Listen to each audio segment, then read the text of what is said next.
आपण पाहत आहात केएस न्यूज मराठी। माडगेळ तालुका जत येथील महाआरोग्य शिबिरास मोठा प्रतिसाद।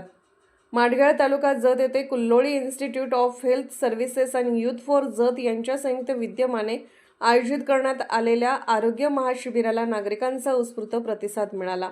महादेव मंदिर माडगेळ येथे पार पडलेल्या या शिबिरात सुमारे 250 रुग्णांची विविध आजारांवर मोफत तपासणी करण्यात आली, तर नेत्ररोग विभागात 55 रुग्णांची तपासणी करण्यात आली। अशा एकूण 305 रुग्णांनी मोफत आरोग्य तपासणीचा लाभ घेतला। या शिबिरात doctor Gajanan Refal, physician doctor Vedesh Kulkarni, नेत्ररोग तज्ज्ञ डॉक्टर प्रज्योत अपिने, सर्जन तसेच डॉक्टर शीतल हुलवान, स्त्रीरोग तज्ज्ञ यांनी रुग्णांची तपासणी केली।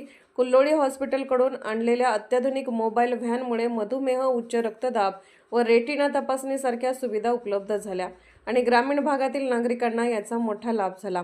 शिबिरात तपासणीत झालेल्या ऑपरेशन आवश्यक रुग्णांना कुल्लोळी हॉस्पिटल मार्फत सवलतीच्या दरात उपचार देण्यात येणार असल्याची माहिती आयोजकांनी दिली। तसेच आयुष्मान भारत व महात्मा फुले जनआरोग्य योजनेअंतर्गत विविध शस्त्रक्रिया व तपासण्या मोफत अथवा सवलतीच्या दरात उपलब्ध करून देण्यात येणार आहेत।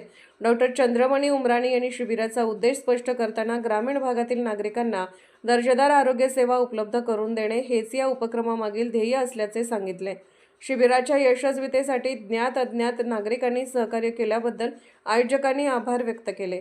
या उपक्रमाच्या नियोजनात संजीवनी हॉस्पिटल माडगेळचे डॉक्टर चंद्रमणी उमराणी, डॉक्टर स्मितांजली उमराणी तसेच त्यांचा स्टाफ बसवराज नाटेकर, प्रशांत नाटेकर, किरण कांबळे, पिरप्पा कांबळे यांनी मोलाचे सहकार्य केले। शिबिरासाठी महादेव मंदिर संस्थेने जागा उपलब्ध करून दिली। माडगेळचे सरपंच महादेव माळी यांनी सहकार्य केले। तसेच विशेष सहकार्य यूथ फॉर जतचे अमोल बामणे, दिनेश शिंदे आणि प्रमोद साळुंके यांनी मोलाचे सहकार्य केले। उद्घाटन प्रसंगी डॉक्टर शेखर हिट्टी, डॉक्टर प्रदीप शिंदे आणि अनेक मान्यवर मंडळी उपस्थित होते। सूत्रसंचालन राजू कांबळे यांनी केले। केएस न्यूज मराठी चॅनलला लाईक करा, शेअर करा आणि सबस्क्राईब करा।